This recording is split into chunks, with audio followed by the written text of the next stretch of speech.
This is the IEEE Computer Society Distinguished Lecturer Webinar Series, brought to you by the Distinguished Visitors Program. The Distinguished Visitors Program delivers tools for individuals at all stages of their professional careers through visits to chapters, offering opportunities for individual interactions, and to the membership through webinars by respected professionals. We have distinguished visitors who cover machine learning, cybersecurity, robotics, big data, cloud computing, blockchain, and cryptography, among others. Chapters can request a distinguished visitor on computer.org/distinguished-visitors. The Computer Society pays all intercity travel, while chapters are responsible for all costs with regard to the hosting of the distinguished visitor, such as lodging, transportation, and food and incidentals in the city of the presentation. The Distinguished Visitors Program is able to pay up to $1,000 for a visit to a chapter, but by working with other nearby chapters to develop a tour, that amount can be increased. So when your chapter is planning its next event, think of the Distinguished Visitors Program.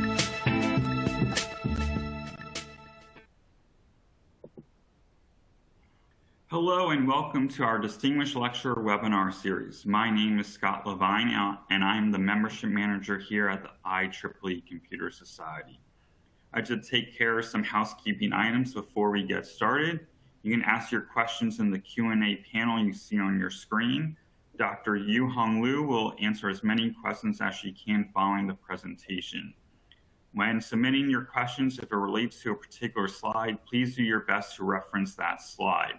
The webinar is being recorded and the recording will be made available following the event along with the slides. As more research is discovered, blockchain continues to change the way we do security. The IEEE Computer Society provides various opportunities to learn more about blockchain and security. For example, stay up to date by utilizing the Computer Society Digital Library. Our vast inventory of research includes over 7,000 articles related to blockchain that have been published in the last year alone. Discover the Journal of IEEE Transactions on Dependable and Secure Computing, which features peer-reviewed papers that focus on all matters of security. Furthermore, you can connect and grow with other professionals via our blockchain special technical community. More information will be shared after the webinar, and you can always learn more at computer.org. Today's webinar, Dr. Liu will present this facilitating security and trust among multiple parties through blockchain techniques. In this talk, she will discuss some key characteristics of blockchain and a few promising applications of blockchain that can facilitate security and trust among multiple parties, including applying blockchain to secure software updates for resource-constrained IoT networks, designing a secure and efficient multi-signature scheme to facilitate multi-party approval process on Fabric, and enterprise blockchain platform, and facilitating fair trade of digital goods via blockchain based on proxy re-encryption scheme. And lastly, before we get started, I'd like to introduce our speaker, Dr. Yu-Hong Liu, Associate Professor at Department of Computer Engineering, Santa Clara University. She received her BS and MS degrees from Beijing University of Post and Telecommunications in 2004 and 2007, respectively, and a PhD from the University of Rhode Island in 2012. She is the recipient of the 2019 Researcher of the Year Award at the School of Engineering, Santa Clara University, and the 2013 University of Rhode Island Graduate School Excellence in Doctoral Research Award. Dr. Liu, thank you for being here today. I'd like to pass the floor to you. Thank you, Scott. Hello, everyone. Welcome to attend this talk today. And the title of today's talk is Facilitating Security and Trust Among Multiple Parties Through the Blockchain Techniques. And let me go to the next slide. So before we talk about the technical contents, I'd like to briefly introduce my general research interest. My main theme of the research is trustworthy computing. And we develop trust models and apply that in different application domains. In particular, the three major application domains I have is one of them is the online social network. right now, an ongoing project is about disinformation, misinformation detection. And another one is the Internet of Things, where we mainly focus on the energy efficient IoT security. Then the last one, actually, it can be considered as an application domain, or actually it can be considered as one new techniques that we will be able to use to facilitate trust, which is blockchain. And that will also be the main topic today. So the outline for today. First, I'd like to give an overview about some very basic concepts of blockchain and generally how does it work and what properties can be utilized to facilitate the trust among different parties. Then I will go through some of the example projects to showcase like how we can utilize blockchain. So first of all, the concept of blockchain. Blockchain can be considered from one angle as a way that we organize data. It's actually a chain structure. Then this chain structure is connecting different blocks.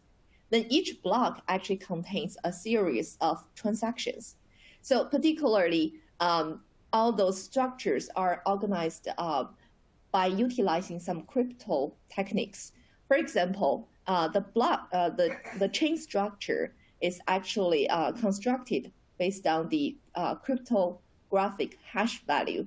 So each of the block, for each pair of the blocks, consecutive blocks, the latter one will contain the crypto hash of the previous block, so that in case of any changes in the previous block contents, then the crypto hash will no longer match.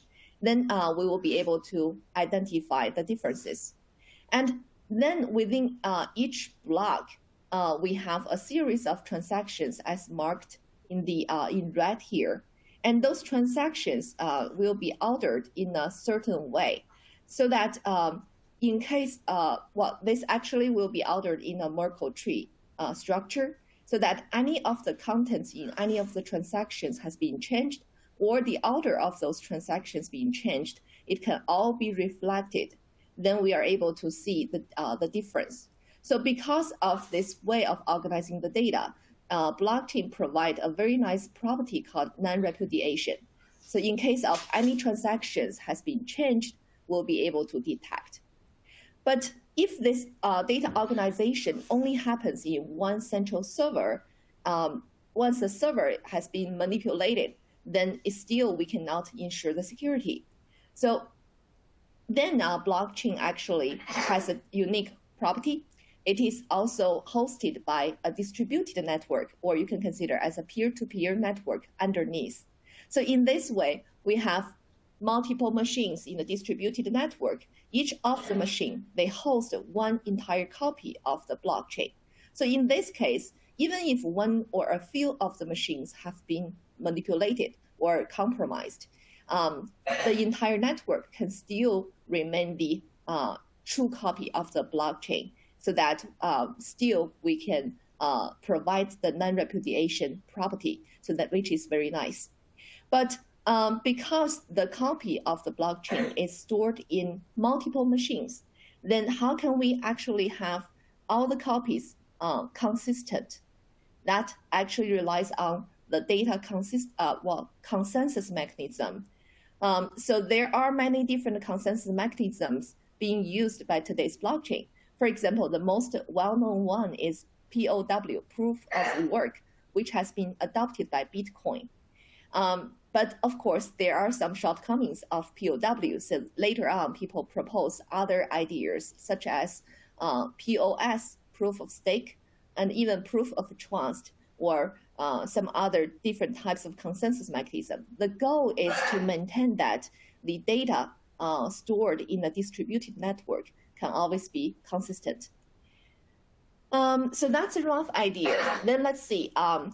Blockchain actually can be a key technology to facilitate the trust because of the three major properties that blockchain has. The first one we have emphasized a lot, that is the non-repudiation.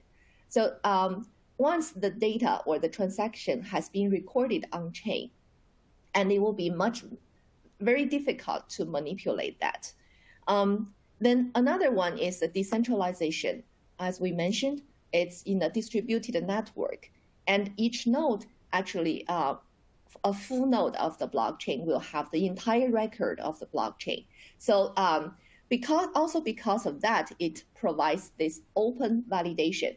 So if a node has the blockchain data, entire data, it will be able to validate if a specific transaction is true or not. And because of its transparency, it provides more trust. Then in terms of the implementation, blockchain can actually have different variations. So underneath, I show this openness. Not all the blockchain are fully open. So for example, Bitcoin and Ethereum, they're all public blockchains, which are more open. So anyone could join the blockchain and, for example, participate in the mining process or validation process. But on the other hand, there are some permission-based blockchains, which requires a node to get a certificate or get permission to join in the blockchain. And those are less open, but it provides more strong identity management. And those type of blockchains can be used for application scenarios where the data could be more sensitive. So later we'll have one example about this permission-based blockchain. Then the very first blockchain that captured the general public's attention is Bitcoin. So it's very well known. Back then, Bitcoin was actually supports like simple script only. For each of the transactions happening on Bitcoin, it mainly focuses on the ownership of a particular coin. So if a coin has been, the ownership has changed from one user to another, then the transaction happens. But because it supports only simple script, the applications, general applications of this platform is relatively limited. It's mainly used for digital currency exchange. And but it's done very successfully.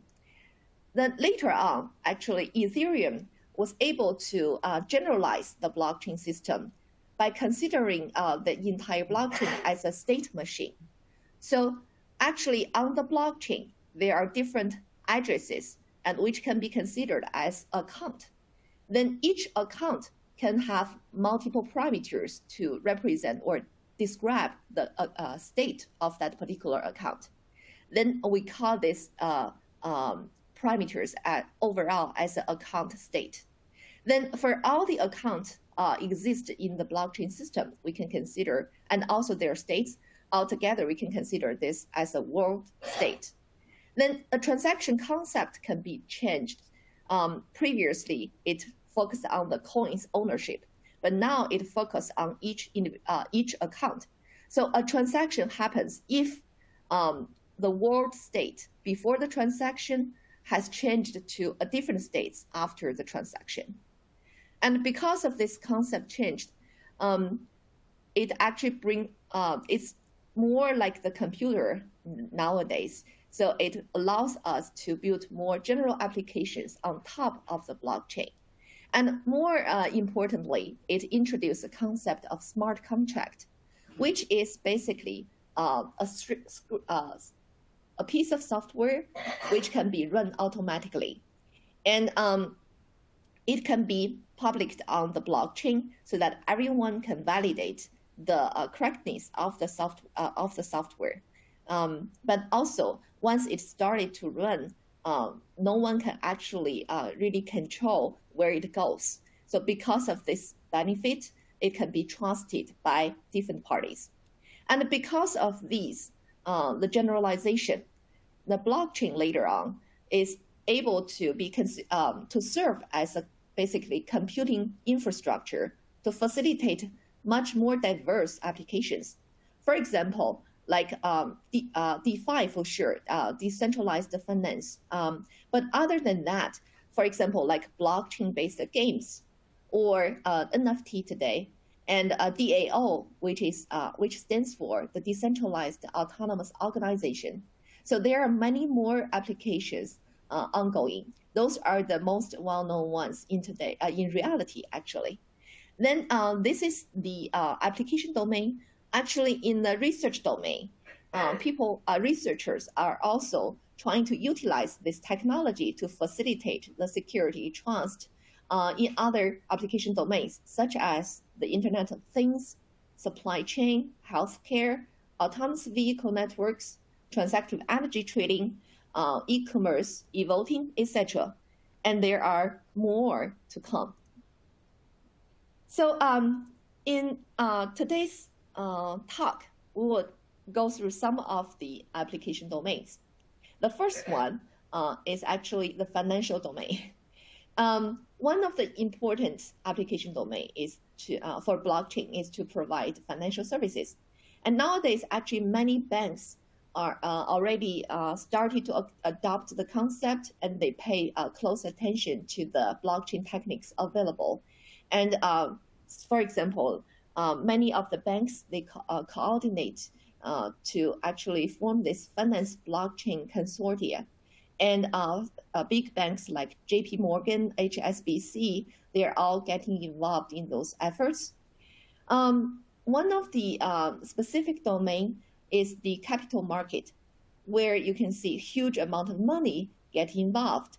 And there may be multiple stakeholders who needs to check the process and provide their endorsement or approve the transactions. And there needs to be a lot of coordination ongoing. So blockchain in this case needs to provide a security for such transactions. So because of the sensitivity of such data, finance data, typically this won't happen in the permissionless blockchain. So it's typically happened in a permission-based blockchain where we have much stronger identity management, and only trustworthy nodes can join such network. And another important feature is that we just mentioned, because of the involvement of multiple stakeholders, so typically we need to provide an efficient and secure way for multiple parties to provide their approval or endorsement. That's a requirement. And because of that, we consider one of the blockchain platform as a good example to be technology to be applied in this domain. That is called the Fabric. Fabric is a permission-based blockchain. It provides strong identity management. For example, on the left-hand side, you can see it has a specific permission issuer, which is in charge of the ID management. Then only the users or the nodes that get certificates from the permission issuer, they can join the blockchain and provide their functionality. Then another important thing is such platform enabled the endorsement functions, so it allows a particular party to show its approval of a certain transaction. And then in the digital world, how do you show your consent or your approval? It's typically done through digital signature, which is classic crypto-based technology. And in Fabric, in particular, they adopt the ECDSA as their digital signature technique. So that's a rough overview. But the current structure actually faces some challenges in terms of the signature efficiency. So what they are doing with ECDSA, it's typically designed for individual signature signing and the verification. But when we have multiple parties, they need to provide their digital signature, then the signing and the verification process will be much less efficient, because the signatures need to be collected from each individual endorser one by one. And also the generated signature, the overall length will be the sum of all the individual signature lengths. So it will be much longer. And also the signing process, verification process will take more computational complexity. And it also, because the longer signature takes more storage space, considering on blockchain, the storage is very precious. It costs a lot. So this will make this this collected signature very resource consuming. Then the last one is it will be lack of scalability. Such process typically can only be done like 100 to 2,000 transactions per second. So to improve on this, a new solution is the multi-signature solution. A multi-signature actually allows a group of users to sign on a single message in a joint way. And then the resulted joint signature can represent the agreement of all. But the joint signature at the end will only take the length the same as the single signature. So it can save a lot of storage space. And also the verification process, you don't have to verify each individual signature anymore. You just need to verify the joint signature, and once, that's it. So because of those benefits, it will make the endorsement process much more efficient. That's why it's considered promising. And there are many studies on the multi-signature. So for this next project, I will introduce one of our proposed mechanisms trying to make the multi-signature process more efficient while secure. So let's talk about the existing literature. There are some different multi-signature schemes being proposed. Roughly, we can put them into three categories. One of them, one category is based on the RSA. RSA-based multi-signature schemes are typically computationally efficient. But the drawback is typically the resulted signature length will be longer. For example, it could be 2048 bits. But another category is the BLS-based multi-signature. So the resulted signature for this category of studies can be much shorter, which is only 224 bits, much shorter than the RSA-based scheme. But the drawback is they typically require high computation. So then there's a solution in the middle who provide a good balance. That is a snore-based signature. The resulted signature length will typically be 448 bits. And the computational complexity is slightly higher than RSA-based schemes, but much less than the BLS-based signature scheme. So because of this, this category of signatures get captured a lot of attention. And one of the most popular schemes proposed recently was the COSI. It provides a very nice scalability. So next, let's take a brief view about this COSI scheme. In particular, it organizes all the endorsers in a spanning tree structure. In this way, the spanning tree structure basically is a loop-free topology. There's only one single active path between any two of the nodes. So in this case, once we need to make an announcement or collect the signature, the message will only be passed to one node once, so which saves a lot of communication complexity. So makes this scheme much easier to be scalable. But the COSI signature also has its own drawback. It does not provide security against two types of attacks. One is called the K-sum attack. So very high level idea. You can see in the spanning tree structure, they have a leader node, which is basically the root of the tree. And this leader node plays a very important role in the signing and process. So it will pass the message to the other nodes and also collect the joint signature. But because of the importance of leader node, it serves as the last node that creates the joint signature. So if this leader node has excessive power, there's a danger that this node could manipulate the final signature. So that is called the K-sum problem attack. Another one could be some other nodes in the network.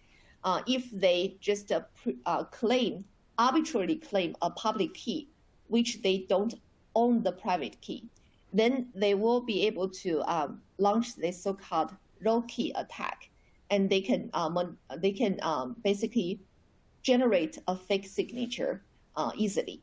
So because of those two attacks, the COSI signature scheme is not that secure.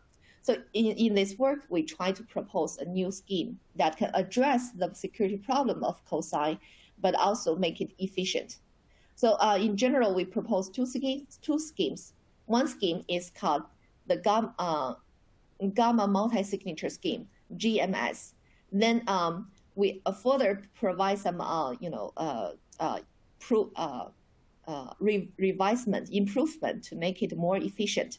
So for the basic version, we adopt a gamma signature, which is a revised signature, revised Schnorr-based signature. So it also belongs to the third category. Then in our proposed scheme, we also adopt the spanning tree structure so that our scheme can also be scalable. Then we also try to improve the signing process so that it can provide security against the K-sum attack. Other than that, we also introduce this proof of possession so that each individual endorser, in order to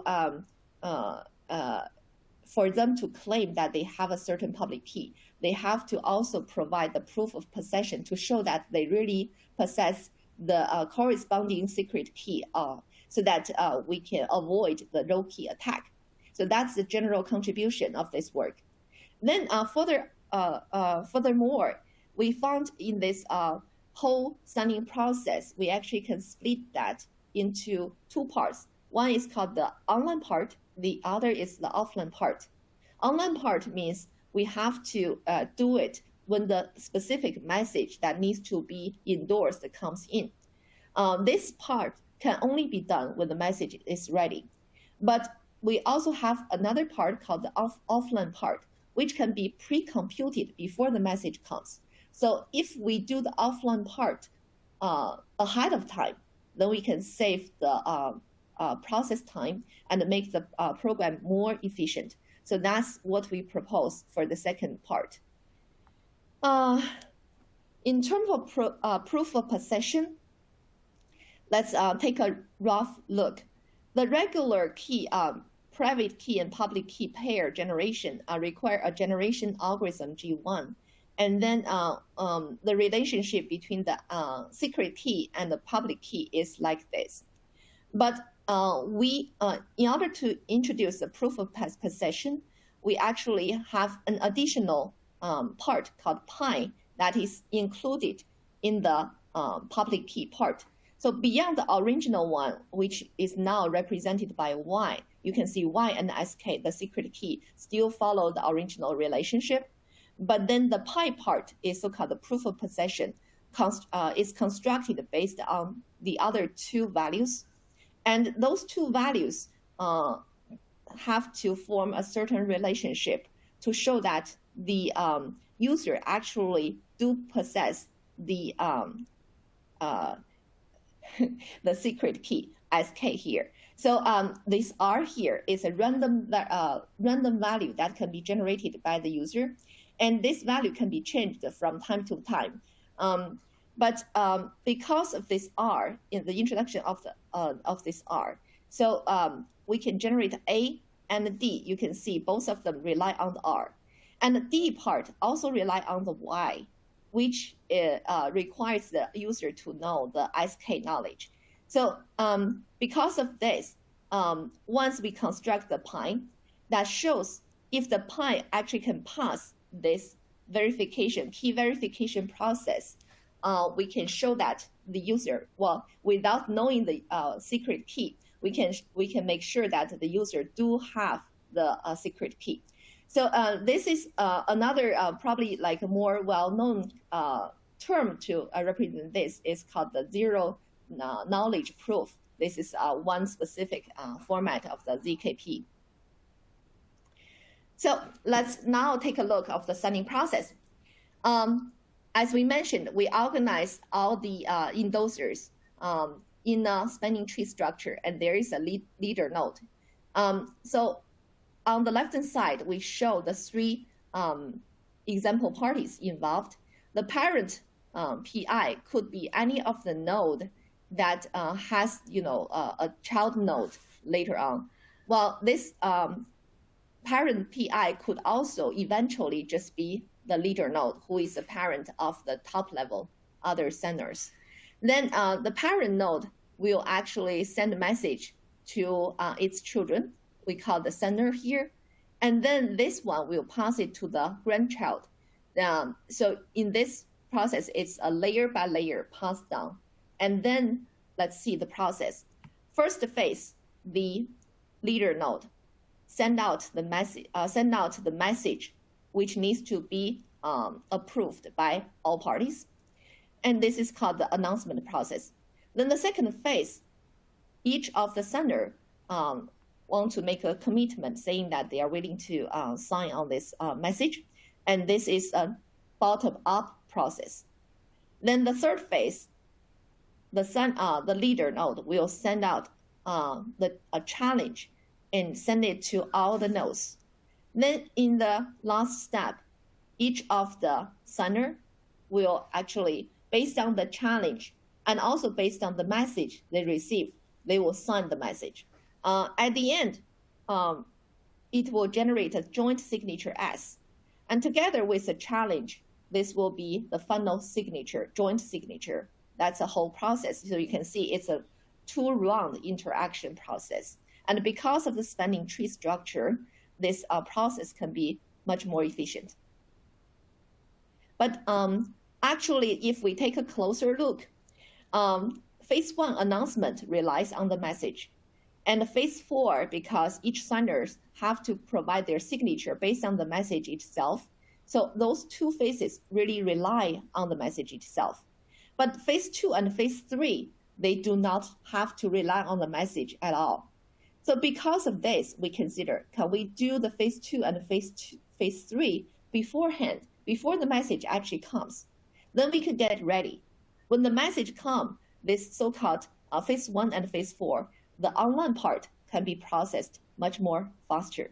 So because of that, we propose later the advanced GMS. So you can see the original phase 1 announcement process now is moved down, and then the other two phases are moved up.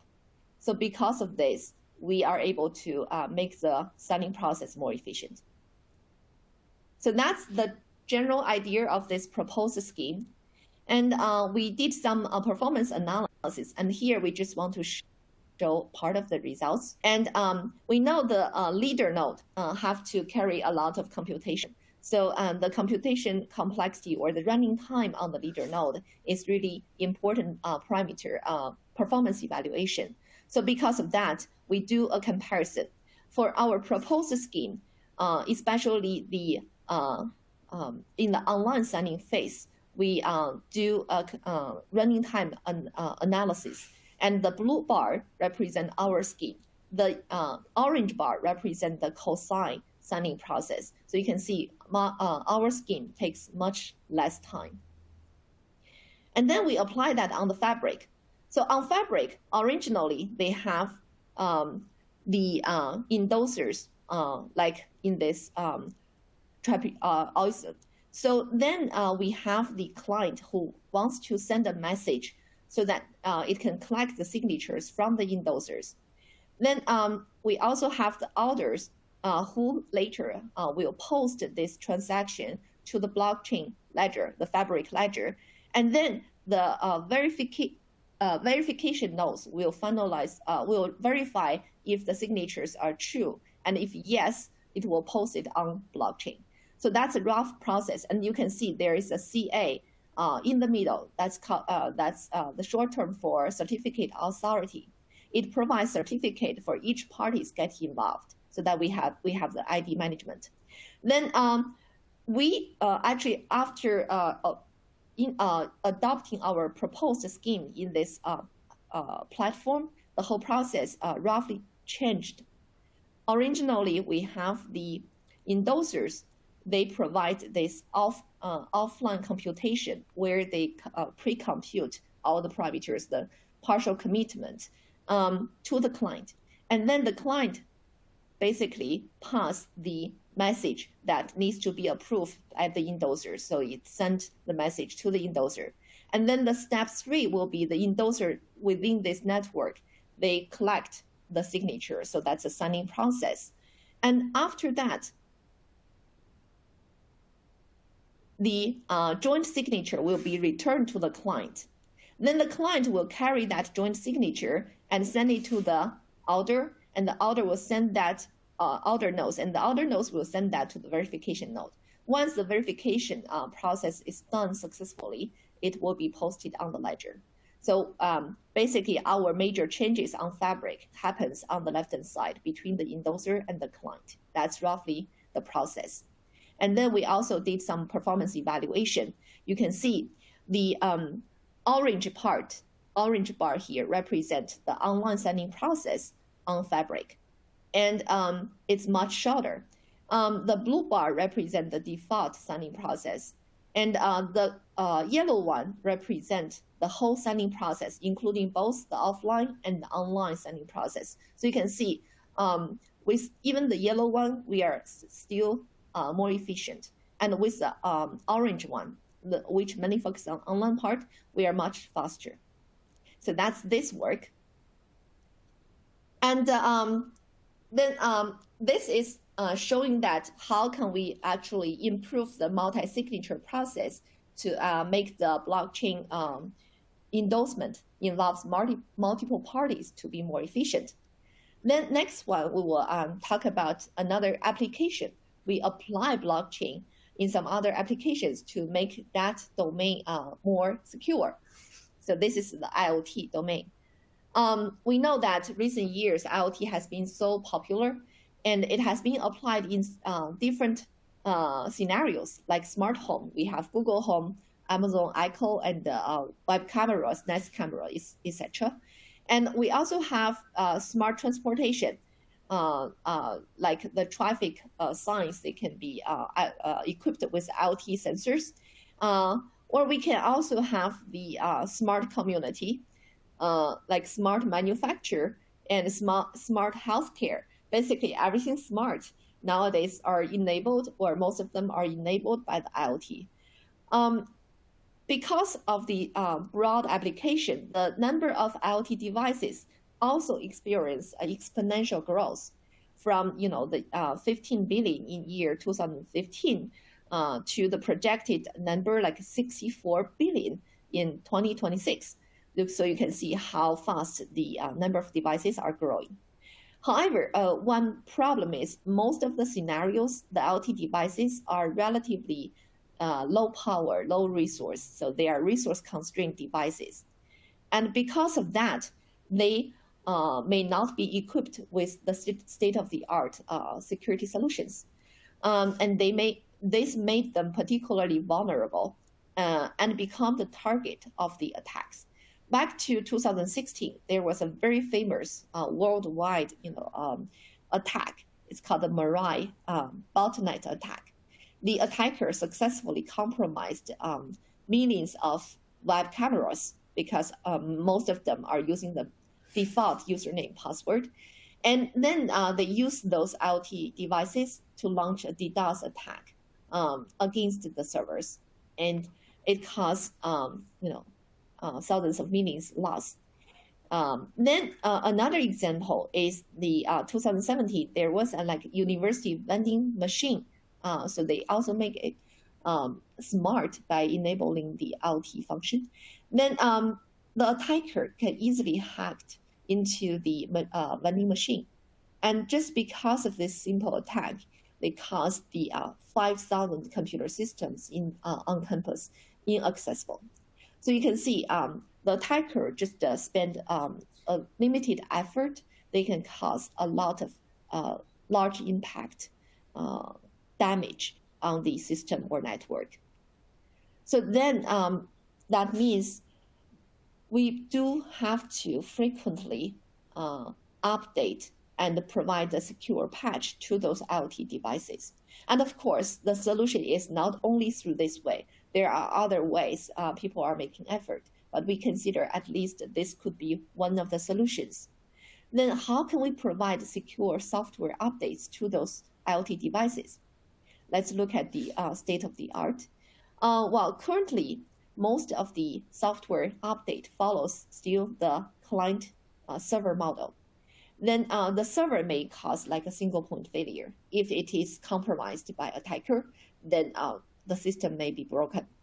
On the other hand, because many of the IoT devices are resource constrained, for example, in a smart home system or in a smart healthcare system, attackers can easily launch attacks. For example, they can provide a fake software updates just to the IoT devices.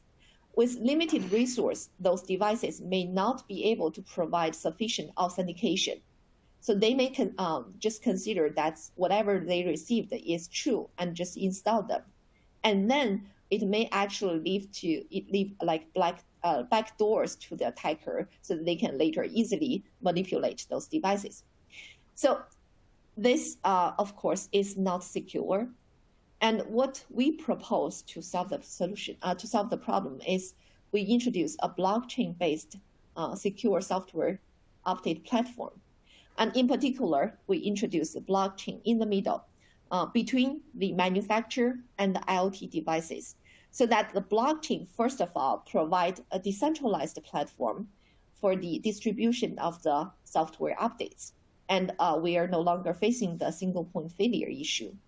And on the other hand, the blockchain can also help the IoT devices to perform the authentication, make sure that the software update do come from the real manufacturer.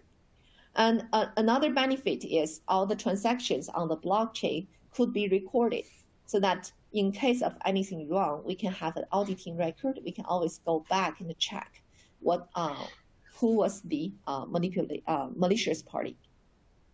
But one important thing is because, again, the on-chain storage is precious, costly. So depending on the software update, sometimes it may be large size. So what we propose is not to directly store the software updates on-chain. Rather, we propose to encrypt the software update and place that in a third-party cloud, and then generate a hash value that cannot be manipulated. Then we only provide the decryption key to the blockchain and pass the key to the IoT devices. So in this way, we can significantly save the on-chain storage. And another concept we introduce is IoT owner. So rather than each IoT devices directly interact with a blockchain, we introduce the owner. Each owner may own multiple devices. For example, like a university, we may have thousands of IoT devices on campus. And then we can have a university owner just to facilitate the communication. So that saves even more resource for the individual IoT device. So that's a rough idea. And there are some major components as a blockchain we mentioned. Then on blockchain, we also use the smart contract, which can help us automate the software delivery process. And also, in case the manufacturer would like to charge money for the software update, this smart contract can also provide the auto payment process to facilitate the payment. Then the other things are the off-chain storage and the owner-controlled process. So here is the rough process. I will not go into the detail, but roughly there are 3 phases. The first one is the manufacturer, whenever they have a new software updates ready, they will send the notification to the IoT owner, and then through the blockchain. So the notification can also be recorded. Then the next step would be if the owner wants to update the device, they will have certain interactions with the manufacturer. And then through the blockchain smart contract, the payment process can be ensured.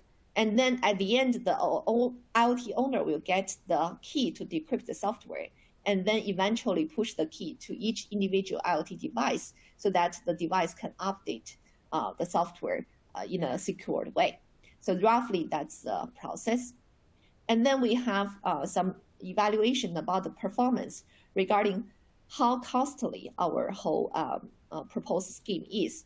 And we deploy that on the Ethereum blockchain, which is a permissionless blockchain. And we evaluate the cost in terms of gas, which is the unit for the cost on Ethereum.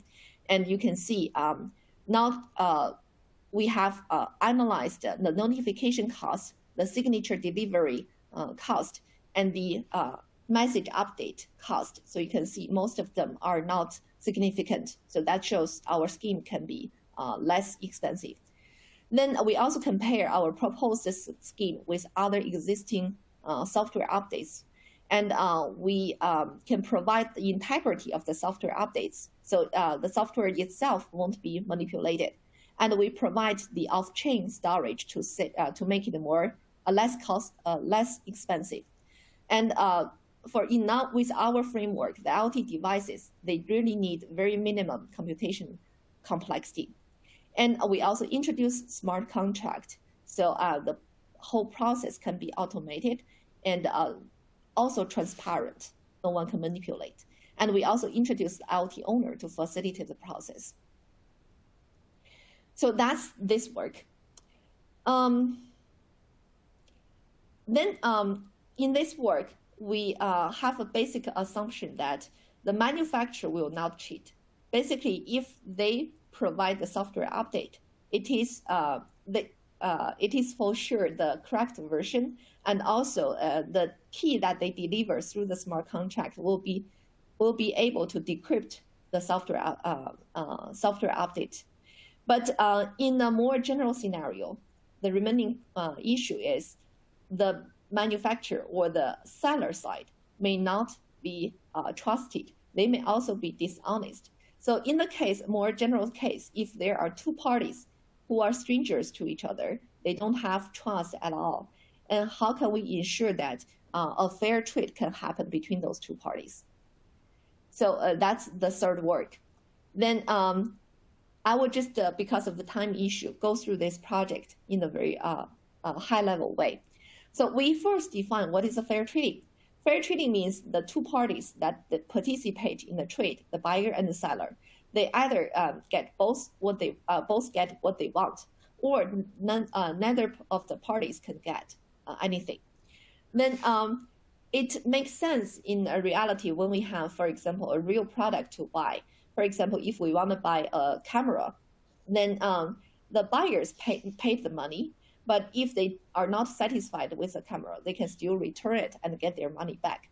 But for digital product, it's much more challenging because the product, once you have the product, once you check the contents, the value is automatically transferred. And there's no way you can later say, this is not what I want and return it. So because of that, we need to do the encryption so that only after payment you can really check the contents. But then that brings another issue. If I cannot access the content, how can I make sure it's really something that I expect? So we need to provide another additional data consistency check without revealing the real contents. That's the goal. The current solution, typically, we have to involve a trusted third party. For example, like eBay or Amazon, they serve as a platform. They will facilitate the content consistency check. But in this solution, there are many remaining issues. For example, it highly relies on the honesty of the platform, trusted third party. If they are manipulating the contents, then we will lose the foundation of the trust. And also, they may charge high transaction fees, so leading to high cost of the transaction. And again, because of the third party, they need to check the contents, so there may be lack of data privacy and copyright protection. So because of that, in our solution, we propose to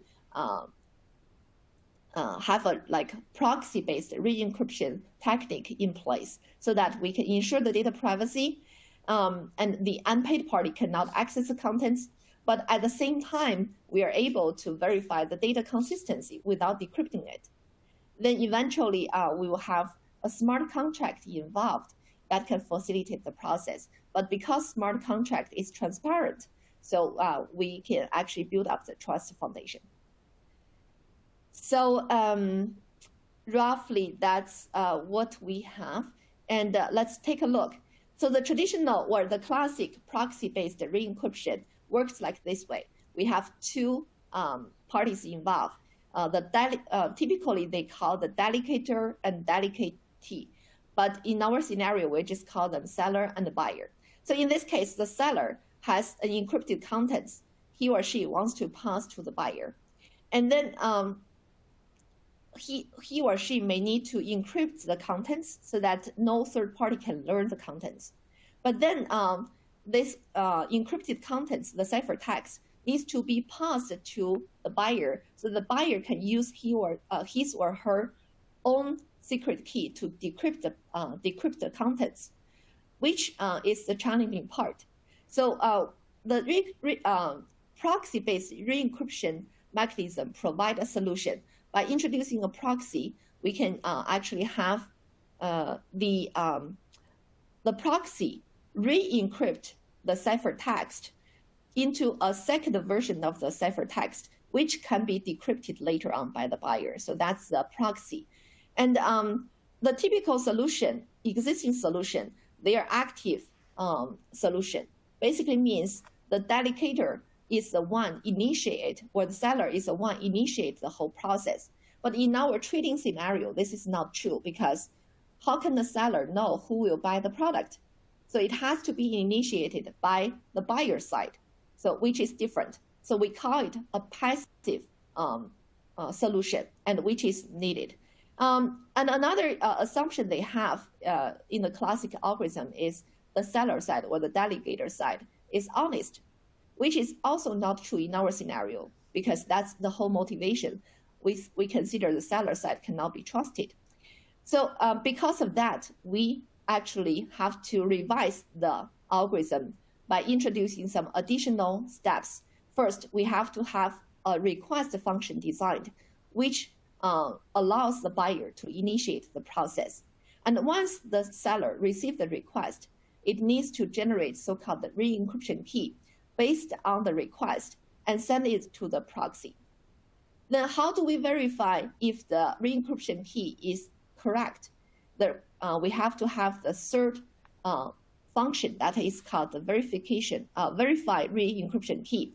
So the proxy needs to validate the re-encryption key provided by the seller is correct. Basically, we can avoid the seller to behave in a dishonest way. So that's the whole idea of this proposed scheme. So without introducing detail, this is a process. I will skip this. And now let's take a look at the performance. We actually implement our schemes and deploy that on the on blockchain, and then we evaluate the running time. So you can see the yellow bar is really our proposed scheme. Compare with other state-of-the-art schemes, our scheme for all the entire process, every single function is much more efficient. So that's the performance evaluation. And that's the whole idea. And we here in this talk just to showcase some of the example applications, but blockchain can actually be applied in many other application domains as well. So we do expect a very promising future for the blockchain to be adopted by other application domains. And that's all for today's talk. Sorry, it runs a little longer than I expected. No worries, Yuhong. That was a great presentation. Let's take we had one question come in, and again, you can answer. You can send in all your questions through the Q&A chat. So the first question was, can we say GMS system is the same as a CAPTCHA system? Yeah. Yeah, in terms of functionality, right, we are trying to provide a way so that we allow, for example, the multi-sig wallet, right? That's a similar concept. So we allow multiple parties to provide their consent or approve for certain transactions. And our scheme, the goal is to make the process secure and efficient. Yeah. All right, great. I don't see any more questions. We'll just give them just another minute as we wait to see if any questions to come in. Yuhong, do you have any, I guess, sort of like final thoughts or something you want to say just to wrap up at the end? Yeah. Yeah. Maybe I will just briefly talk about some other things in general about like my view of blockchain. I think definitely blockchain is a promising technique, and to facilitate different parties, especially the strangers, to build up the trust. That's why I actually try to utilize blockchain a lot to facilitate the trust studies. But blockchain at the same time also faces many challenges, like the security issues. And also another interesting thing right now, people are spending a lot of time in industry. They work on the improving the efficiency of blockchain, the scalability. That's always a bottleneck. I do believe, although with Ethereum it enables the promising aspect to apply blockchain as just a general computing infrastructure. But if we do not address the efficiency and the security issue, there is like a triangle, right? You have to make certain trade-off among the decentralization, the performance, and the security. So different blockchain projects, they make their own trade-off. But how do we ensure it can be done in a, from my point of view, how can we make sure it's done in a secure way? That's very important, because nowadays we do see a lot of projects, they receive a lot of attention and there's big money involved. But because there may be lack of security in certain part of the implementation, and people's money can just be gone in overnight.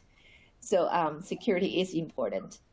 Then another issue would be there are so many different blockchain projects ongoing.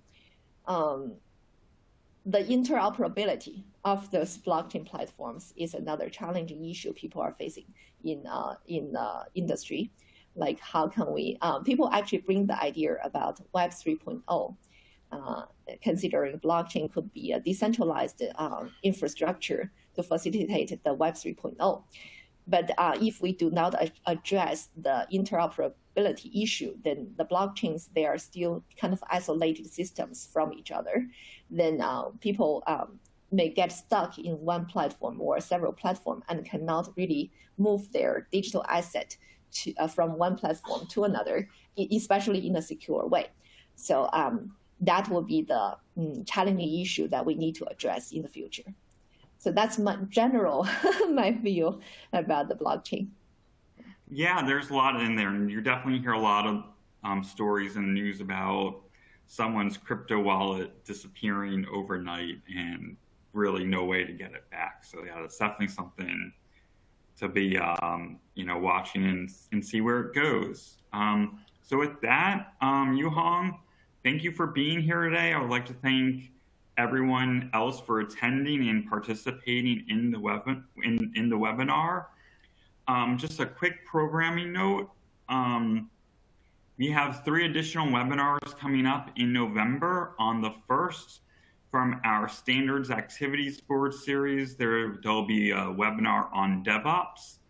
On November 10th, we have another webinar from this program, the Distinguished Visitors Program on Deep Learning.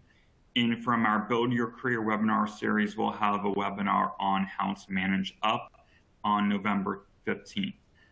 Registration is now open, and we'll be sending you a link to register for those events, along with the recording and the slides. You will be receiving that tomorrow. Dr. Liu, thank you again, and everyone have a great rest of your day or evening. Thank you. Thank you, everyone. Bye.